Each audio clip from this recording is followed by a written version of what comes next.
enquanto a Justiça e a Polícia Federal vão fazendo o seu trabalho.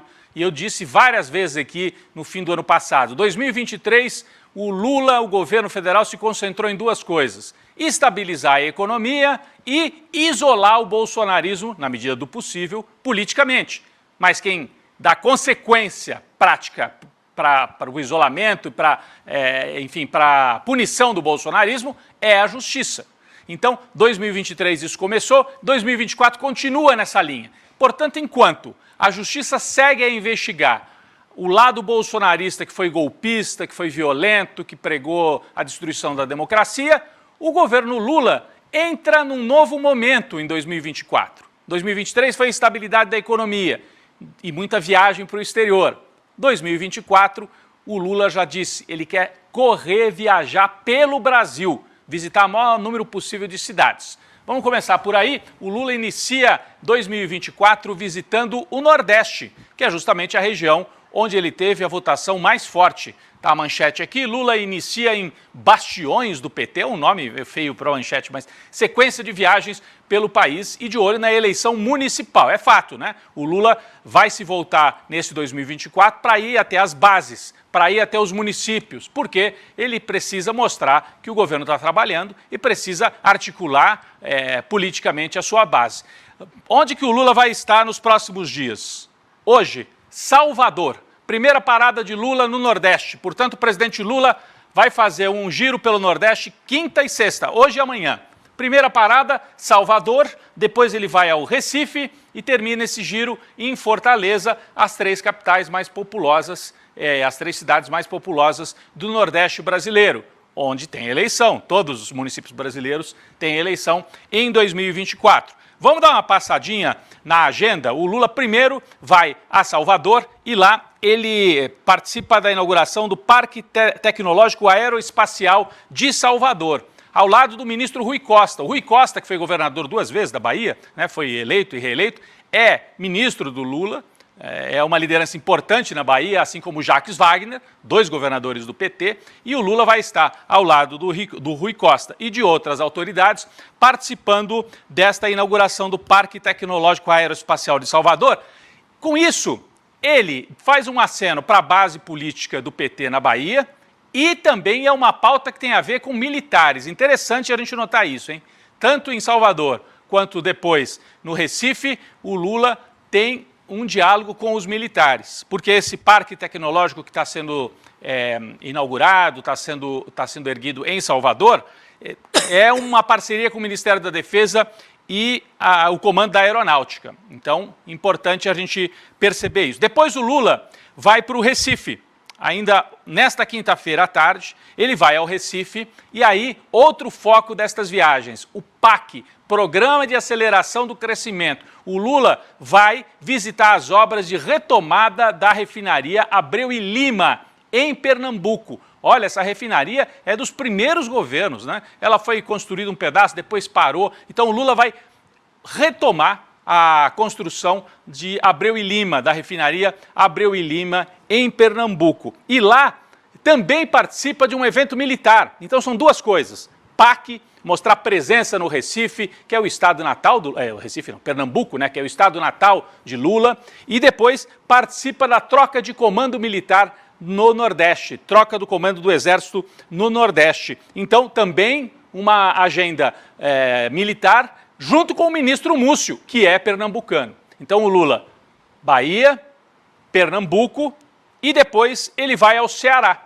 E aí no Ceará uma agenda também interessante. É a pedra fundamental, o lançamento da pedra fundamental de uma nova unidade do ITA, Instituto Tecnológico, que tem a sede original em São José dos Campos, aí ó, Instituto Tecnológico da Aeronáutica. A sede original é em São José dos Campos, no interior paulista, no Vale do Paraíba, e o governo Lula vai fazer uma nova sede no Ceará. O Ceará que vem se destacando nos últimos anos como um polo de formação de ótimas cabeças, de estudantes, né? Todos os vestibulares, provas e tal. O pessoal do Ceará em destaque, vai muito bem nas provas, inclusive nas provas do ITA. É curioso, o ITA, que fica em São Paulo, quando você vê de onde que tem mais estudante, de que estado que vem os estudantes do ITA?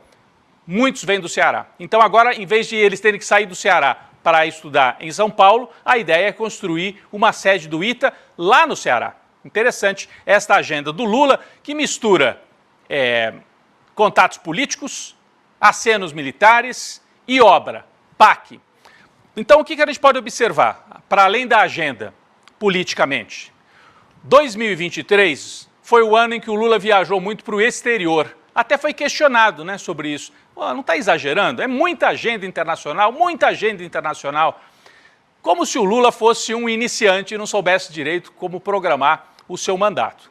No meu entendimento, o Lula privilegiou a retomada da imagem internacional do Brasil. Enquanto ele estava cuidando da estabilidade da economia, de isolar os golpistas, relançar o Brasil internacionalmente para atrair investimento e mostrar, olha, o Brasil voltou a ser um país estável, onde os investidores internacionais podem colocar o seu dinheiro. E os chineses, por exemplo, estão chegando para fazer uma fábrica de carros elétricos na Bahia. Os estadunidenses foram embora, levaram a fábrica da Ford embora. E os chineses vão se instalar na Bahia. Isso é só um exemplo. Então, o giro internacional do Lula em 2023 teve um caráter político? Teve, de reafirmar ali a própria liderança pessoal do Lula, mas também esse caráter econômico, de mostrar temos estabilidade, temos um país agora de previsibilidade, vocês podem voltar a olhar para o Brasil com olhos de quem quer investir num lugar que tem regras estáveis. 2023, portanto, muita viagem internacional. 2024, muita viagem local. Além desse giro pelo Nordeste, que começa hoje e se conclui amanhã em Fortaleza, no Ceará, o Lula está sendo cobrado pelos seus apoiadores para ir a Minas Gerais. Porque, olha só, Minas Gerais foi um estado decisivo, onde o Lula ganhou por uma diferença pequena esta última eleição. E Minas, costuma se dizer, né, onde o candidato que ganha em Minas ganha a eleição. Porque Minas é um estado que normalmente votava nos candidatos do PT. Em 2018, deu maioria para o Bolsonaro se elegeu, né? E agora, em 22, o Lula ganhou por uma diferença muito pequena. É um estado muito dividido. O norte de Minas e o interior, parte do interior de Minas, vota mais no PT, e Belo Horizonte, o sul de Minas e o Triângulo Mineiro votam mais na direita, no bolsonarismo. O Lula não foi a Minas como presidente ainda. Precisa ir. Precisa visitar, tem prefeitas, 2 prefeitas do PT, em Juiz de Fora e em Contagem, importantes, né? A prefeita Margarida Salomão, em Juiz de Fora, é um quadro histórico do PT, e Belo Horizonte, o Lula precisa voltar a Belo Horizonte, onde o bolsonarismo está muito forte. Então, depois desse giro pelo Nordeste, o Lula deve priorizar Minas Gerais e deve ir também ao sul do Brasil, né, desfazer o mal-estar que existe, né, Santa Catarina, Paraná, Rio Grande do Sul menos, porque o Lula ganhou a eleição em Porto Alegre. Então, 2024 deve ser um ano de se privilegiar a viagens locais e um ano também de se apostar na estabilidade e mostrar que o governo tem projetos. Então, a gente pode olhar assim, 2023 você constrói a base, construiu a base, estabilizou. 2024, começam as obras, vem PAC, e não são só obras de construção civil ou novos projetos e tal, são também programas sociais. Ontem a gente falou aqui de um programa social importante, a Bolsa para os estudantes permanecerem no ensino médio. É um programa social novo, que não tinha nos antigos governos do Lula e da Dilma. É um programa interessante para manter o estudante, principalmente na escola pública, durante o ensino médio. Ele vai ter uma bolsa específica para isso.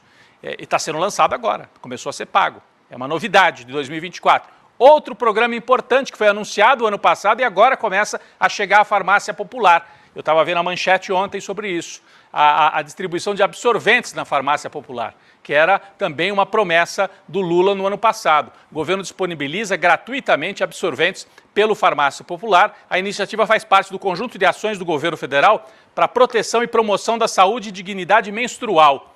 A gente olha assim, principalmente os homens, né? E fala, nossa, mas isso é um detalhe, será que faz tanta diferença assim? Muita Roberta. diferença, faz muita diferença, principalmente para a autoestima da mulher, sem contar saúde. É claro, saúde e autoestima, porque as pessoas não fazem ideia, quem é da classe média, quem, né, tem setores, amplos setores populares, onde você comprar um absorvente não cabe no orçamento. E aí a pessoa improvisa, né, É Roberto? caro, Rodrigo. É caro. É caro.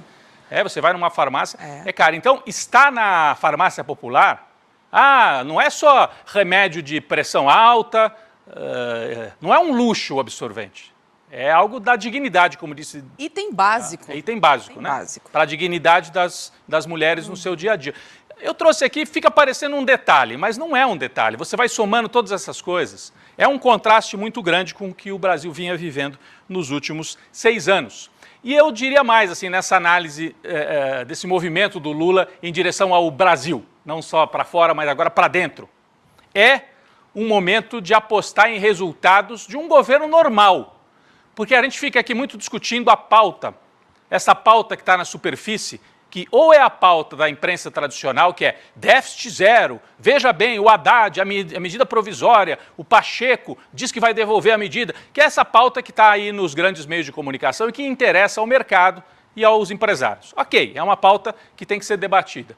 E existe uma outra que é essa pauta do bolsonarismo, essa agitação, essa borbulha, que não quer dizer quase nada. Agita demais, conquista alguns corações e mentes, mas na hora do vamos ver, não se traduz na vida concreta das pessoas. Agora, isso aqui se traduz. Você manter o seu filho na escola porque tem uma bolsa. Você dá dignidade para a mulher, acrescentando o absorvente como item da farmácia popular.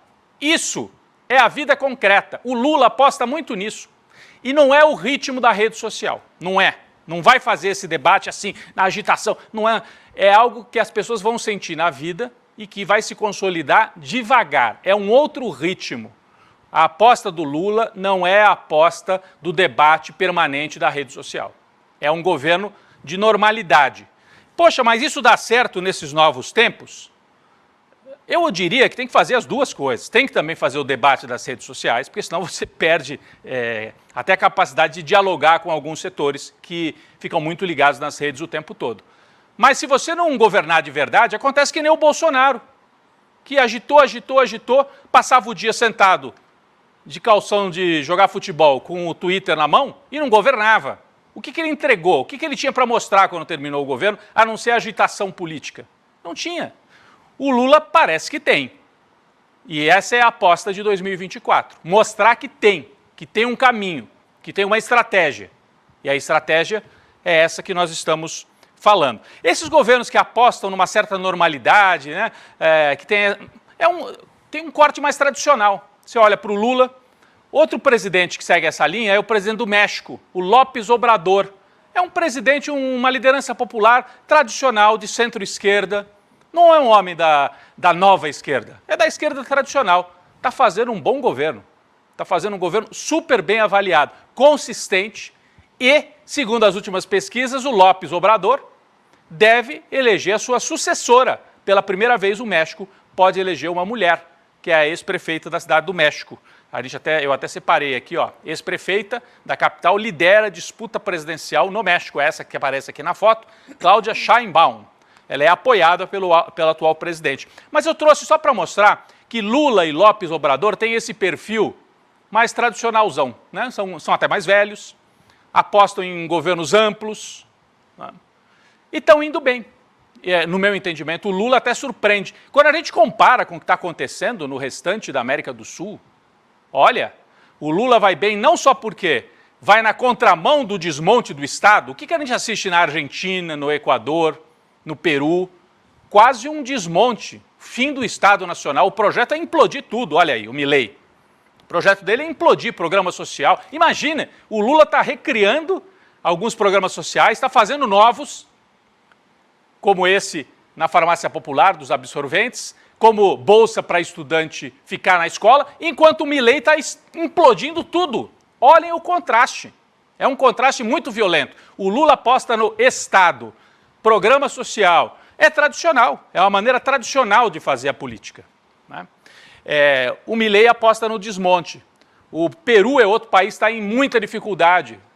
Cai um presidente atrás do outro. E o Equador, então, acabou de tomar posse aqui o Noboa e está enfrentando uma rebelião que é também um sintoma de desmonte do Estado Nacional. Então, o contraste com os países aqui da América do Sul é muito violento. E eu queria só aproveitar, já que estou dando essa passada, né, no que pode ser 2024, qual é a aposta do Lula, fazer essa análise, o que aconteceu no Equador, né? Na semana passada a gente vinha acompanhando, que rebeliões, invasão até de televisão, de canal de televisão, traficante fugindo, e ontem algo seríssimo.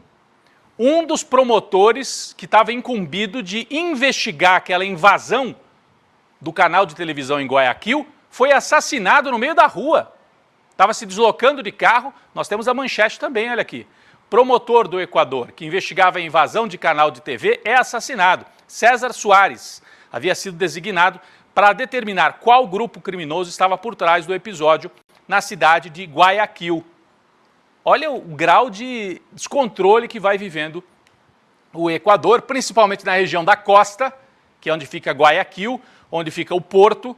Por lá é que sai a droga, né? Porque a gente já explicou aqui no ICL, a droga é produzida na Colômbia, desce para o Equador e do Equador é distribuída via marítima para os Estados Unidos. Então, foi assassinado ontem simplesmente o promotor que devia investigar aquele caso. Olha aí, o caso desses jovens criminosos que invadiram o canal de televisão lá no Equador. Então, a gente tem uma situação de absoluto contraste, né, entre países vizinhos aqui e o Brasil, onde há um governo que tenta retomar a normalidade no país, normalidade que foi quebrada, né, em 2023, com o 8 de janeiro, e que vinha sendo quebrada durante todo o mandato do Bolsonaro, com várias ameaças de golpe. A gente retomou aqui nos últimos dias e relembrou aquele 7 de setembro, onde ele faz diversas ameaças. Aí as pessoas se perguntam, mas você não está sendo muito otimista? Porque tem dificuldades econômicas, o investimento não voltou para valer, o país precisa ainda recuperar a capacidade de investimento. Eu não estou dizendo que está tudo uma maravilha. Eu estou dizendo que há uma lógica e que o Lula opera dentro dessa lógica. Primeiro constrói estabilidade e daqui para frente passa a apostar em programas sociais e programas de retomada de obras públicas que ajudam a alavancar a economia, o PAC. Não tem segredo. O Estado no Brasil é que puxa o investimento. Petrobras, obra pública, retomada de refinaria em Pernambuco, como ele vai anunciar agora nesse giro pelo Nordeste. E isso me lembra muito, sabe, 2005, no primeiro mandato do Lula, havia uma crise seríssima política, a chamada crise do mensalão, lembram? As denúncias, até o ministro Joaquim Barbosa que conduziu esse processo todo no Supremo Tribunal Federal. Eu tenho colegas jornalistas que na época diziam assim, acabou o Lula, está morto, acabou para sempre, por causa do mensalão, ele não se recupera, não se reelege, não sei nem se vai ser candidato à reeleição em 2006, porque em 2005 vieram as denúncias. Bom, enquanto estavam rolando as denúncias, e algumas delas eram importantes e precisavam ser investigadas, o Lula estava, enquanto aqui na superfície a pauta da mídia eram as denúncias, algumas delas exploradas politicamente e sem base, sem consistência, o governo Lula estava trabalhando para conquistar o apoio das camadas mais populares e trabalhadoras do país. Os programas sociais estavam operando, o Bolsa Família estava se consolidando e todos os outros programas sociais do Lula. Então, enquanto aqui por cima havia uma agenda que parecia que o Lula estava derrotado nessa agenda, por baixo ele consolidava o apoio das camadas trabalhadoras. Agora eu acho que acontece coisa parecida. Enquanto fica todo mundo discutindo, tem que ter déficit zero, vai ter déficit zero, não vai ter déficit zero, e existe uma série de programas sociais que estão começando a chegar lá na ponta, e programas de investimento. A situação é mais complicada, a economia mundial está num momento mais complicado, ainda assim, eu acho que quando a gente compara o Brasil, primeiro com os 6 anos anteriores de desmonte, né, não tem comparação. E segundo, quando compara o Brasil com Argentina, Equador, Peru, mesmo a Colômbia, que está em dificuldades, o Chile, onde tem um presidente de esquerda que não conseguiu governar direito, o Lula me parece que tem consistência e tem uma direção. E a direção agora, em 2024, é ir aos municípios, reforçar os programas sociais e reforçar as obras públicas, tentar diminuir o tamanho da extrema-direita nas eleições municipais para chegar mais forte em 2026, tanto na economia quanto na política. Roberta.